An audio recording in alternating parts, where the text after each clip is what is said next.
આજનો ઓડિયો પરમપિતા પરમાત્માને શરણે સમર્પિત કરું છું. આપ સૌની શુભેચ્છા અમારા પર બની રહે તેવી અભ્યર્થના સહ જય શ્રીમદ નારાયણ. શ્રીમદ ભગવદ્ ગીતા ત્યાગની પૂર્ણતા નામનો અધ્યાય 18 શ્લોક 13-16. હે મહાબાહુ અર્જુન, વેદાંત અનુસાર સર્વ કર્મોની સિદ્ધિ માટે 5 કારણ હોય છે. હવે તું મારી પાસેથી તે વિશે સાંભળ. અહીં એવો પ્રશ્ન થઈ શકે છે કે દરેક કર્મનું અમુક ફળ તો હોય જ છે, તો પછી એવું કેવી રીતે બની શકે કે કૃષ્ણ ભાવનાયુક્ત મનુષ્યને કર્મફળના સુખ દુઃખ ભોગવવા પડતા નથી? આ કેવી રીતે શક્ય બને છે તે દર્શાવવા માટે ભગવાન વેદાંત દર્શનનું ઉદાહરણ આપી રહ્યા છે. તેઓ કહે છે કે બધા કર્મોના 5 કારણો હોય છે. તેથી કોઈ કર્મમાં સફળતા પામવા માટે આ 5 કારણોનો વિચાર કરવો જોઈએ. સાંખ્ય એટલે જ્ઞાનનું મુખ્ય થડ અને અગ્રણી આચાર્યોએ વેદાંતનો જ્ઞાનના અંતિમ થડ તરીકે સ્વીકાર કર્યો છે. શંકરાચાર્ય પણ વેદાંત સૂત્રને એ જ રૂપમાં સ્વીકારે છે. માટે આવા શાસ્ત્રના અભિપ્રાયને ધ્યાનમાં લેવો જોઈએ. અંતિમ નિયંત્રણ પરમાત્મામાં નિહિત હોય છે. ભગવદ્ ગીતામાં જણાવ્યું છે તે પ્રમાણે તેઓ પ્રત્યેક વ્યક્તિને તેના પૂર્વ કર્મોનું સ્મરણ કરાવીને કોઈ કાર્યમાં પ્રવૃત્ત કરતા હોય છે. અને તે જે કૃષ્ણ ભાવનાયુક્ત કર્મ અંતર્યામી ભગવાનના નિર્દેશ અનુસાર કરાય છે, તેમના ફળ આ જન્મમાં કે મૃત્યુ પછીના જીવનમાં મળતા નથી. કર્મનું સ્થાન, કર્તા, વિભિન્ન ઇન્દ્રિયો, અનેક પ્રકારના પ્રયાસો અને અંતે પરમાત્મા આ 5 કર્મના કારણ છે. અધિષ્ઠાનમ શબ્દનો નિર્દેશ શરીર પ્રતિ થયો છે. શરીરમાં રહેલો આત્મા કાર્ય કરે છે, તેથી કર્મના ફળ નીપજે છે અને તેથી તે કર્તા કહેવાય છે.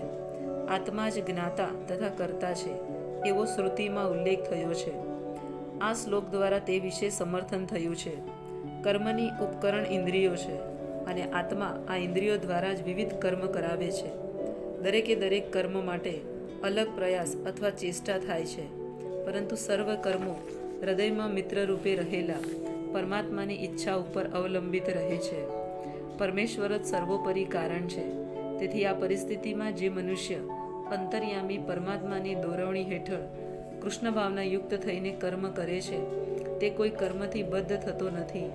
જેઓ સંપૂર્ણ કૃષ્ણ ભાવનામય હોય છે, તેઓ અંતે પોતાના કર્મો માટે જવાબદાર રહેતા નથી. બધું જ પરમ ઈચ્છા પરમાત્મા પૂર્ણ પુરુષોત્તમ પરમેશ્વર પર અવલંબે છે. મનુષ્ય પોતાના શરીર, વાણી તથા મનથી જે કંઈ ઉચિત કે અનુચિત કર્મ કરે છે તે આ 5 કારણોમાં પરિણામે થાય છે. આ શ્લોકમાં ઉચિત અને અનુચિત શબ્દો મહત્વપૂર્ણ છે.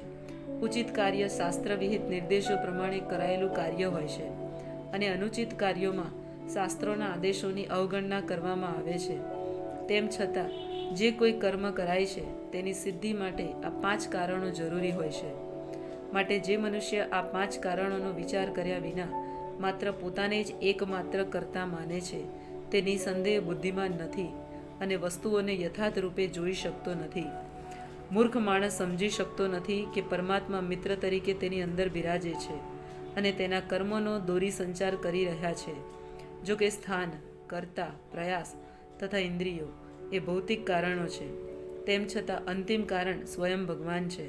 માટે મનુષ્યએ માત્ર 4 ભૌતિક કારણો જ નહીં, પરંતુ સર્વોપરી સક્ષમ કારણ પણ જાણવું જોઈએ. જે મનુષ્ય પરમેશ્વરને જોતો નથી તે પોતાને જ કર્તા માને છે. જય શ્રીમદ નારાયણ.